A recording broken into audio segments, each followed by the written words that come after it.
Memories of days gone by now on BBC Two in a new series celebrating the social and natural history of Britain. Postcards from the country.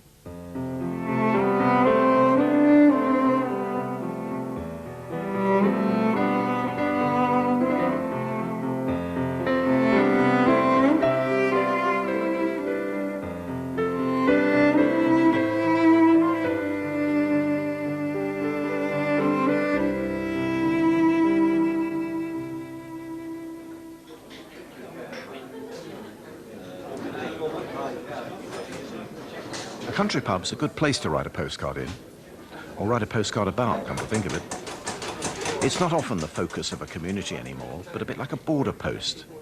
This is where locals and incomers can mingle. Old ales and new fruit machines sit side by side. This is the kind of place the village itself is becoming, I suppose. It's always been one of the cornerstones of our image of country life, a place of peace, old customs, enduring values. Now the shops and schools are closing. Old orchards are grubbed out for paddocks, and commuters are moving into the gentrified farm workers' cottages. I wonder if the village is finished as a place where people live and work, and condemned to be just a museum for nostalgic memories.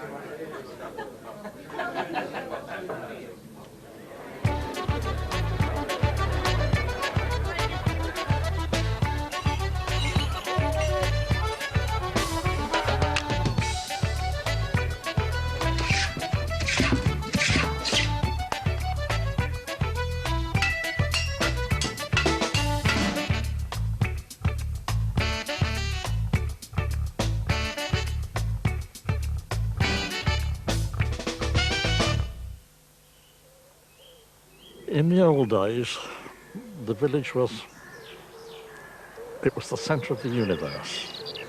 It was the centre of the universe because it was impossible to get to anywhere else from Cheltenham.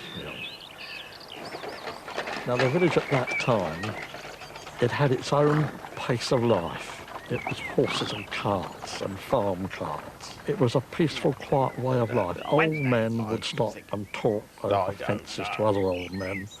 Chickens would scratch for grit at the sides of the lanes, the roads in the middle of the village.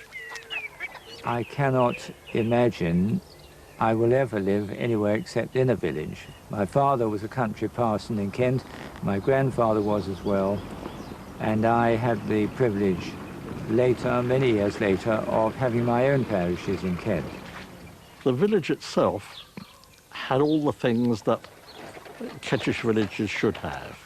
It had a church and a chapel. It had a small primary school. It had 3 or maybe even 4 duck ponds.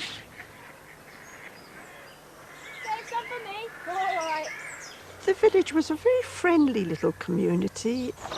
There were 2 grocery shops and a tiny little village telephone exchange where the telephone operator would say, well, it's no use ringing him, he's gone out. So that was a great help.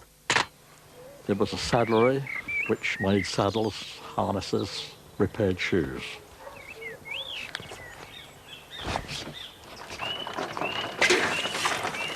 Village blacksmith, it was a sort of local parliament. Everything was settled there.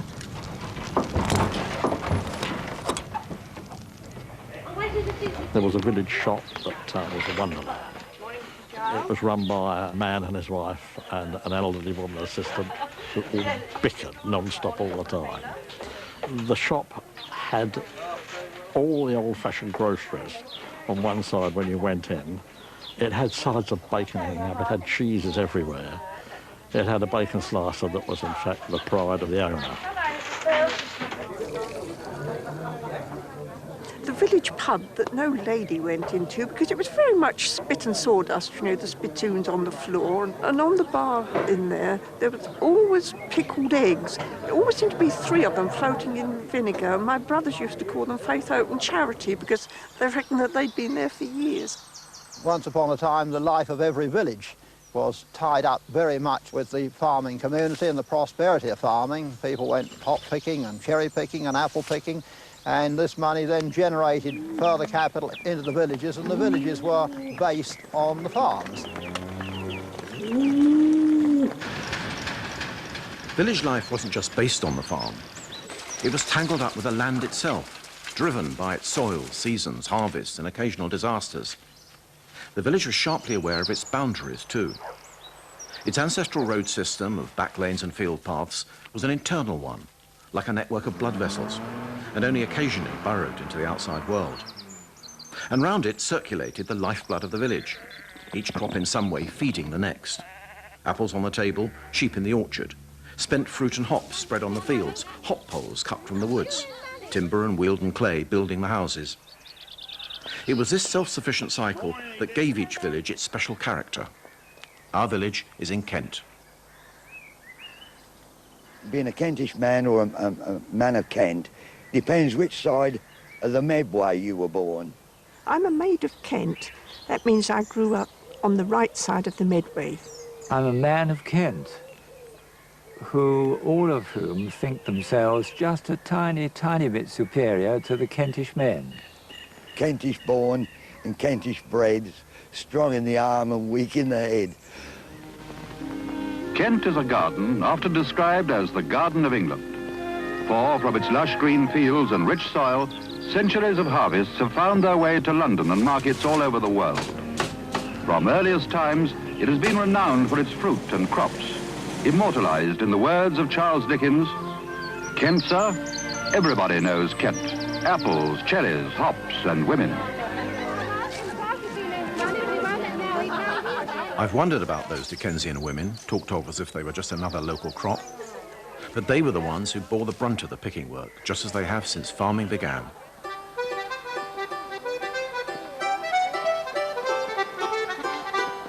May Day was celebrated in villages with maypole dancing, or a little girl would be Queen of the May and all the other children would dress up.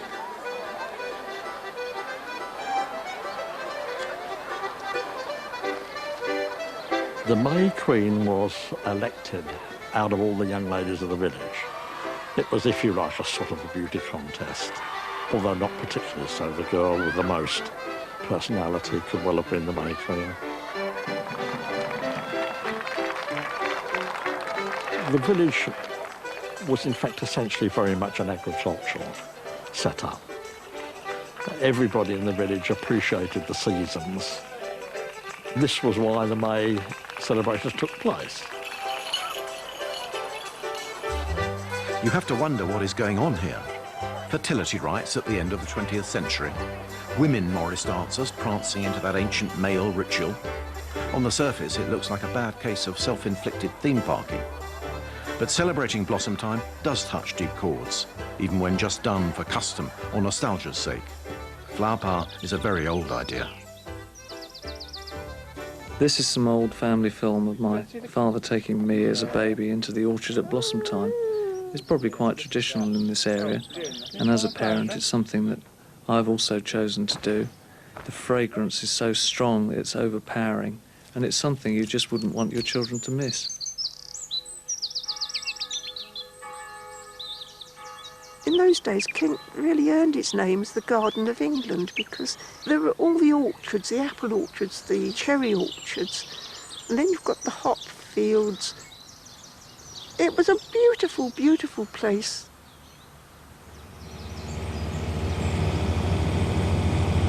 All through there, as far as the eye can see, was cherries, right up into the Scuddington Wood. There was just, I think it was just this one bit of apples here what had cut it out. This was all cherries right through here. Beautiful place it was, beautiful. You virtually came up an avenue, both sides of this road. You imagine these trees here and blossom all the way around it. People came from miles around to see it. There were coach tours from London in the 50s, just to give townspeople a chance to see the blossom. And on warm, still days, maybe to have the thrill of smelling it too. Most of the cherry orchards are gone now, and with them, sadly, the time when economic activity in the countryside was not so intense that it was beyond ordinary people's understanding and enjoyment. For every one of those fragrant flowers was also a potentially marketable cherry, unless a bullfinch got there first. When I was a child, there were a lot more bullfinches than there are now. It's a very pretty bird, very pretty, especially the male. But unfortunately, 2 bullfinches can strip, and I mean strip, a tree in 20 minutes completely. So therefore, a pretty bird suddenly becomes a tremendous pest and would destroy your livelihood. My father would have had a man going round in the early part of the spring trying to shoot the bullfinch. They were then trapped in cages, and what's happened over the years is that the number of bullfinches has gone down, so perhaps we're just not quite so aggressive towards them. But we try now to use cotton and other materials to actually put them off. We found that that works just as well and keeps them out of the orchard, because they fly into it, it disrupts them, and then they go somewhere else. The really old orchards, they was not very productive from the farmer's point of view, but there was lovely old apple trees with holes in them, and in those days I remember we had a lovely bird called a wryneck nesting there. Now the wrynecks absolutely disappeared from this part of the world. It was right on the edge of its range. It's still in Europe, and we used to call them the snake birds, because we'd climb up to the nest and we look inside and they'd hiss at us. You know, it was really lovely seeing them. I haven't seen a wryneck now for, what, 15 to 20 years.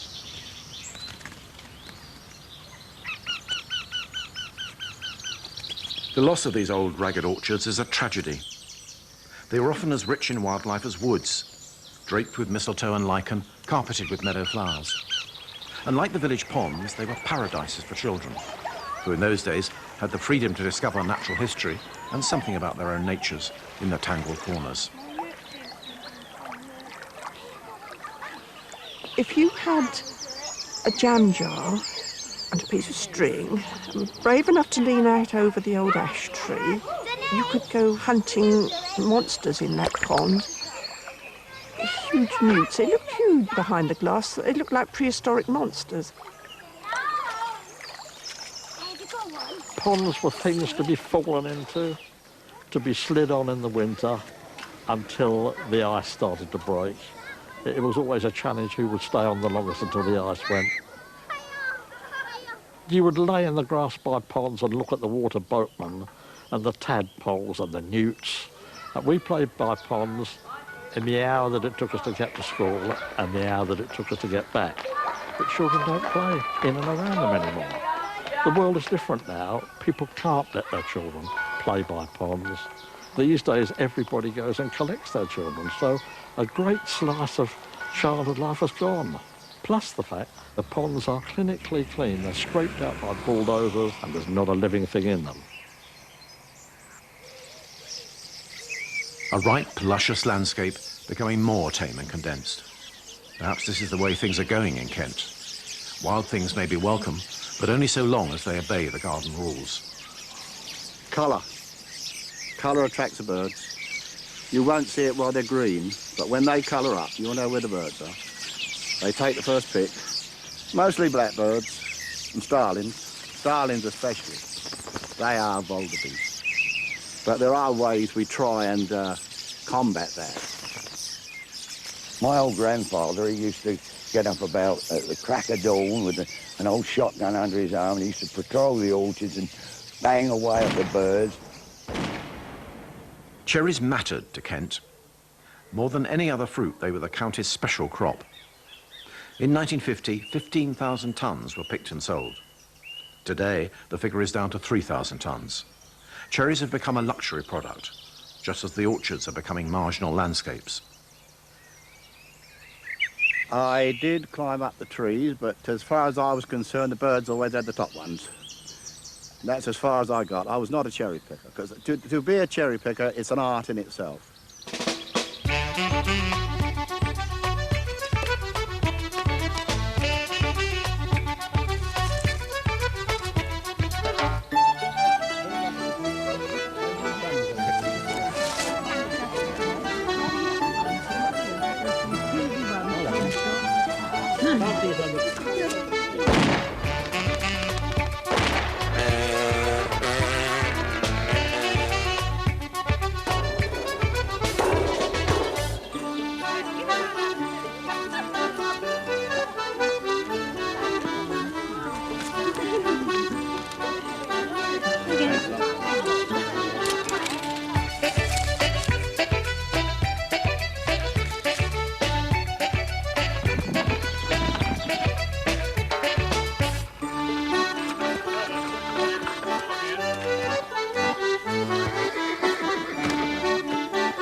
You'd have one woman who was designated to light the fire. Well, she'd go out, put the drums on it, kettles, call them what you will, boil up, and by the time 12 o'clock come, everything was ready for their sit down.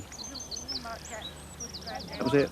If you was handy at the time, a cup of tea, boy. And that's what it's all about.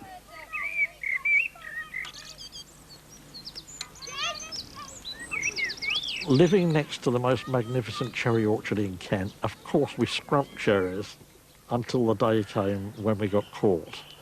And there was a special constable who was the bane of our lives. He hid behind the biggest cherry tree and leapt out when we were filling our pockets of cherries, and we all ran like blazes. We went over hedges in all directions. We went off across potato fields. But in fact, he recognised one, and he went round to the house and said that he knew it was him, he'd identified him, and all the others had confessed. And so this chap said who all the others were, and the police special constable went round and they were all charged, and it was a Bromley magistrate's court job, but in fact it was thrown out because the judge said it was a complete and utter waste of time and everybody's money, all over half a pound of cherries. I've always loved cricket from the very earliest days. It somehow expresses summer in a Kent village more than anything, really. No wonder cricket was the supreme village game. Village life itself was a slow and intricate game played out on the green.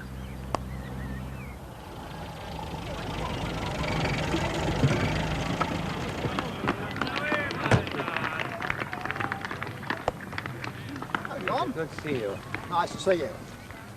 This is right. Cricket is summer, or summer is cricket, whichever way you like to look at it. Every village has a cricket side, and it's part of the life of the community. In my day, when we used to run a very good side at Marden, cricket every Saturday was the great thing, and we used to be noted in Marden for the cricket teas we used to produce. The wives all used to bring sandwiches and cakes and strawberries and cherries. In fact, I think on occasions the tea was much better than the cricket. Don't do that. Summer, late summer, this was unbelievable because this was the time of the harvest. And whilst harvest time these days is a 2-day affair with one man on a combine harvester, in those days it sometimes went on for 2 months, because I can remember at the farthest point of my memory them cutting the corn and women plaiting straw and tying up the sheaves with plaited straw. After that they had the same cutter but with a binder on, in fact, which did exactly what it said. It bound the sheaves together. But then somebody had to go and stand these upright until they dried out into things called stooks, and stooks always fell over. And it was somebody's job to go around and restack them for a week or so. When they were dry, then they were loaded onto carts and brought into the meadow opposite the old house that I lived, where a haystack would be made. You don't see haystacks anymore now. And these would be wonderful affairs with a thatched top full of mice and rats.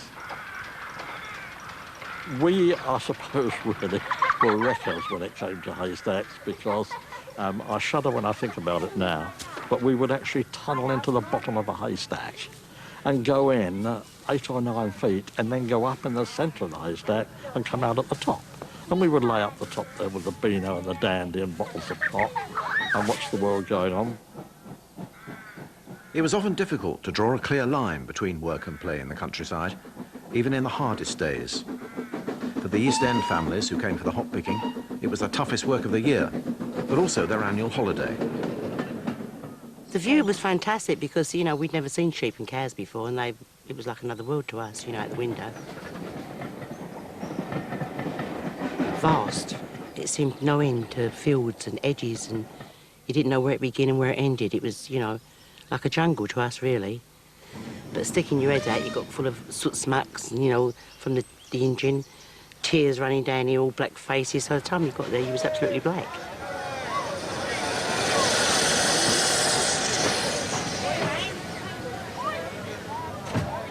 We used to go to the station and collect them. My first memories of horse and wagons, load all the gear on top, and they would come down with little old boxes on wheels, and the whole family would come, and for a month or whatever, the whole countryside came to life more than usual. They had their own particular huts year after year. These were awful places. These were corrugated iron with no sanitation, no water, or anything like that. But these people arrived and they had a wonderful time. Well, you made them look nice, you know. Some of it, if you had tin huts like these, they was a bit awkward, so, you know, you've got to go in between the crevices for paper. But if you had a wooden hut, it was flat, so you could lay paper. But years ago, you never had polycell. You had paste, you know, and flour, self-raising. And the time you stuck it this end and got to that end, this end had come off. And by the time hot picking was finished, it was all hanging off.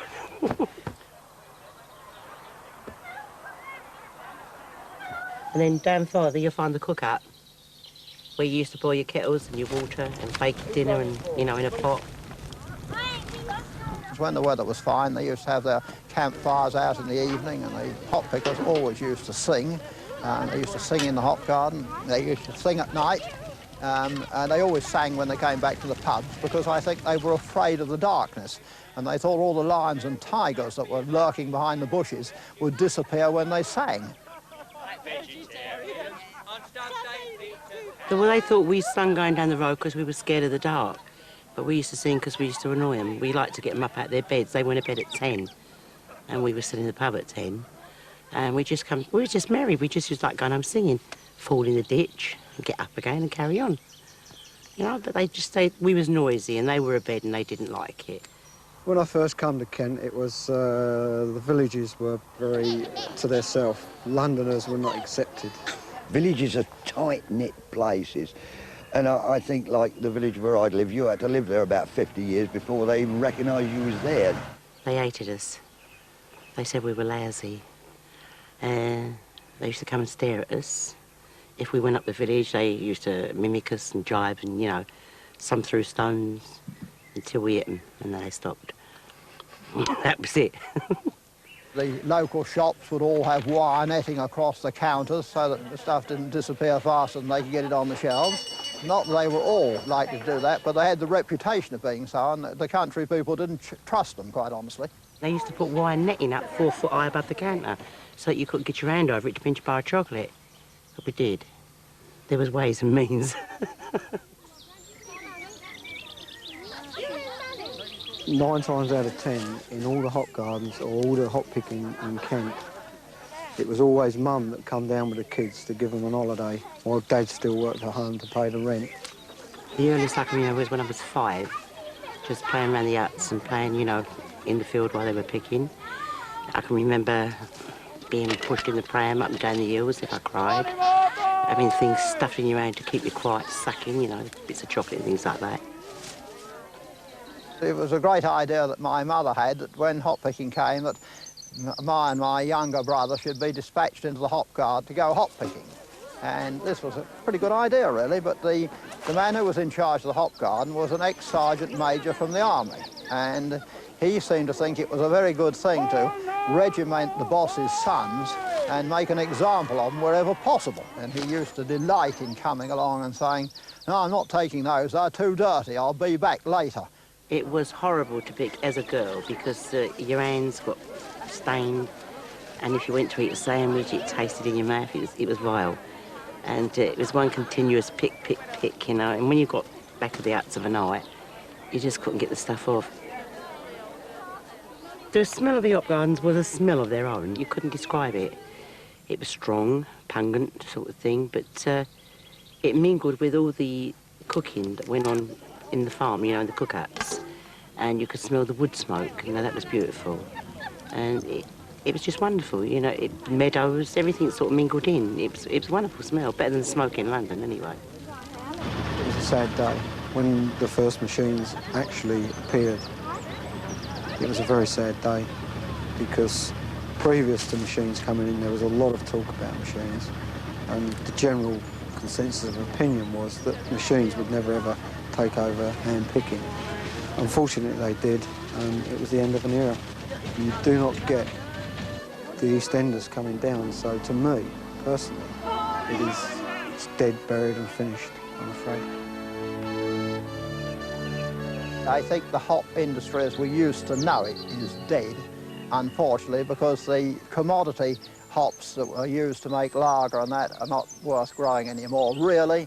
And so hop growers have got down to a sort of producing a niche product now. And I believe there will always be hops. For instance, in East Kent, there will always be Goldings. And in this part of the world, there will be traditional varieties which are used for making English bitter, proper. So I think there will be a limited acreage. I don't think it's dead, but I think it is hanging on by its fingertips, rather. The declining need for hop poles meant the loss of another link in the landscape cycle. They were one of the products of the chestnut plantations of Kent. Sweet chestnut was brought here by the Romans and for centuries has been managed as coppice. The trees are cut down to their base every few years and allowed to grow a sheaf of straight new poles. It's odd how thoroughly we've forgotten that all our native trees will regenerate in this way when they're cut down. In fact, they'll do so indefinitely, forming huge live stumps often centuries old. The pole's chief use for the last 2 centuries has been in the making of cleft chestnut fencing. Hop poles were next, at least in Kent. Every part of the cut wood was used. The lop and top, you know, you cut the chestnut down and then you chop the sort of twiggy part off at the top. That's burnt these days, but in those days it was tied up into what we call faggots, you know, bundles of twigs. 50 years ago, a lot more would have been used for fuel.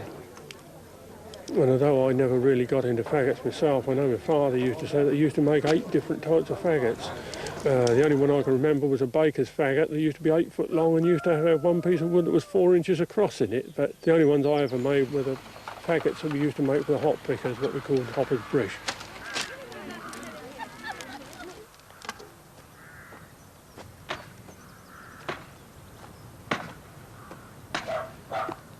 I must be one of the last of the wood reeves in the country. The wood reeve is really a hangover from sort of medieval times when instead of mayors in towns you had town reeves, and I imagine you had wood reeves at the same time.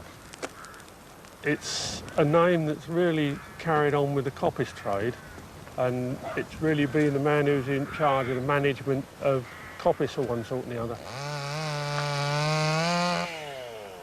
Dad hauled timbers, he was a wood reef. And I rode on the old timber tugs. Very uncomfortable because they're a skeletal sort of wagon. In the end of summer, then you've got the charcoal burners. They collected cordwood, which was about the length of your arm, and then they built it round in a huge circle, covered it all over with clay and turfs, except for a bit in the top. They put hot burning charcoal down in that, and once it started flaring, it would all be covered up. They used to have a little hut down there, and they would watch this day and night. And I think they had it burning for about a week, 10 days before it was opened up, and the charcoal was then used for the hop drying. The needs of hop drying led to the evolution of a building absolutely characteristic of the Kent landscape, the oast house. The conditions inside were so soporific from the heat and hop oil fumes that workers often used to fall asleep on the job. The way we're using this wood here, it's really beneficial to wildlife because it is cropped on a 15-year basis. So we crop an area, the light gets into the floor of the woodland, bramble develops, and various woodland flowers, which are good for the butterflies, one thing and another. For the first 5 or 6 years, until the chestnut gets high enough for the canopy to close over and cut out the ground cover, is absolutely great for chiff-chaffs, willow warblers, blackcaps, and hopefully nightingales. You could call nightingales another one of the fruits of Kent. They're declining right across England, but there are still more here than in any other English county. I once heard 15 singing at once in a wood near the Medway, and I still find something poetic in the great Kent-wide Nightingale Survey of 1970, when, in a long vigil between midnight and dawn on the 24th of May, 167 listeners logged 977 singing birds.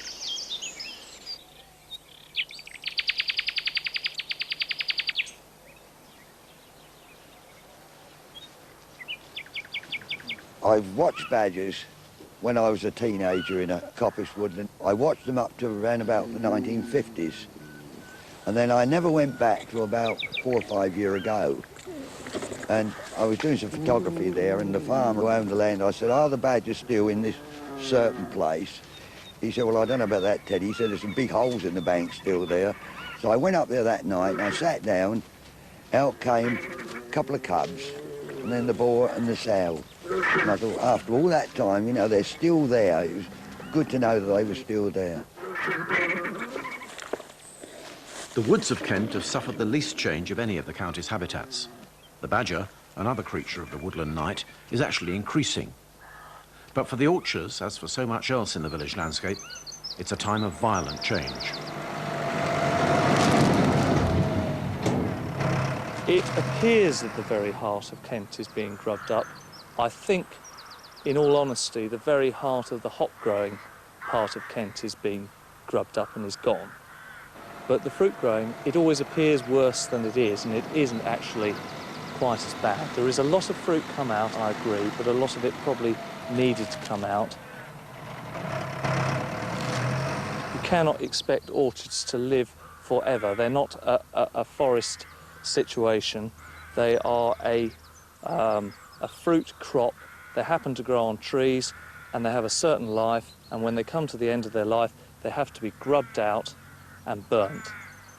The common market, because there's a structural surplus of fruit throughout Europe, have brought in a very generous grubbing grant in the hope that the French and many of the continental countries would grub their fruit, the Italians particularly. In fact, the biggest grubbing that's gone on has been in this country, which is very sad. Because fruit farming has become on the borderline with profitability, some orchards are being grubbed out ahead of their time, and so you're seeing very young orchards being grubbed. That is the sad part. But maybe this is too defeatist. There's a great national hunger for old fruit varieties, for any variety for that matter, old or new. And I reckon that it ought not to be beyond the wit of fruit growers with their traditional canniness and new technology to meet this. This could be the other side of village change, the opening up of new local markets, the return to village economies that don't hang on the coattails of the ministry. It's happening with charcoal burning too. As the demand from the hop kilns fades, so that for domestic barbecues rises. The coppice trade has been very badly affected over the last 20 years or so by the decline in hops, where we used to sell thousands of poles every year for hop poles, and just recently in the last 12 months or so it's also been affected by the amount of apples that have been grubbed or not being grown anymore, where we used to sell an awful lot of small poles for 3 stakes. We're attempting to bring about a resurgence in the charcoal industry, and hopefully we shall start using some of our coppice woodland for what it was planted for several hundred years ago. Barbecued charcoal, rediscovered apples and dwarf hops are some of the new harvests of the Kent village. Non-essential leisure harvests maybe, but still deserving a place in the Thanksgiving festivals which are held throughout the countryside. They are old crops which have found new roles, reminders that the village itself, an ancient but insular institution, may also be finding a new role in the world.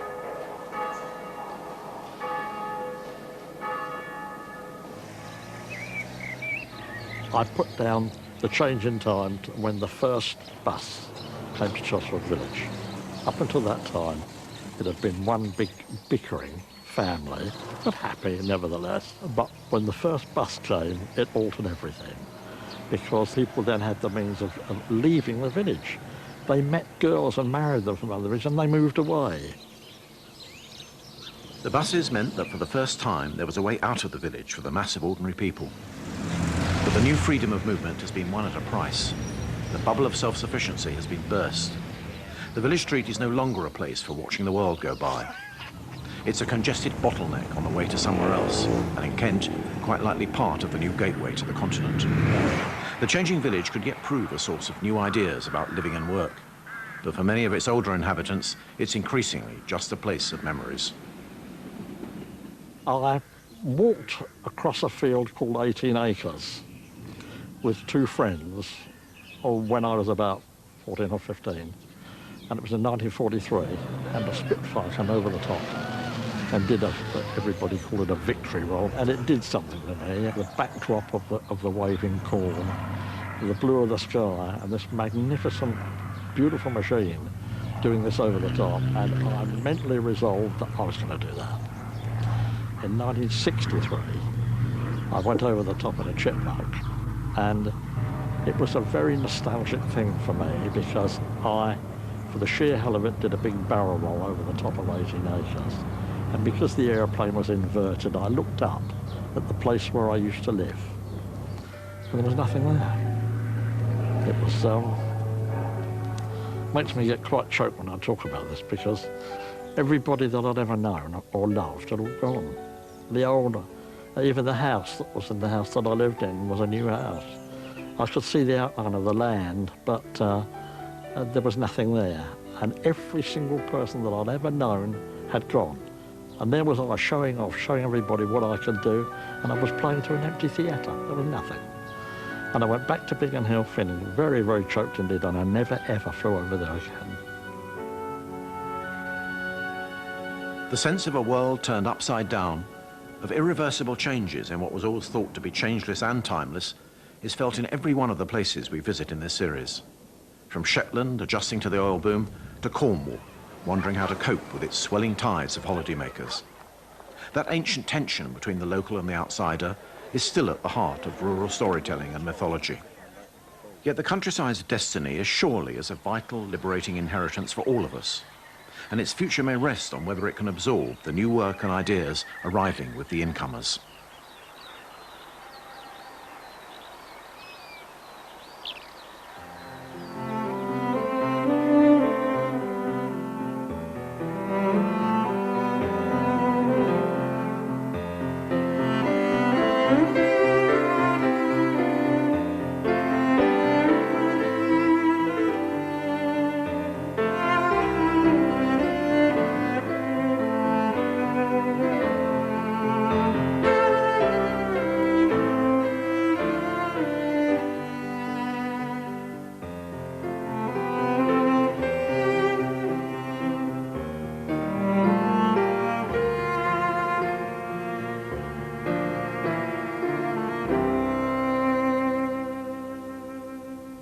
And the book to accompany the series exploring the changing rural scenes in Britain is now available.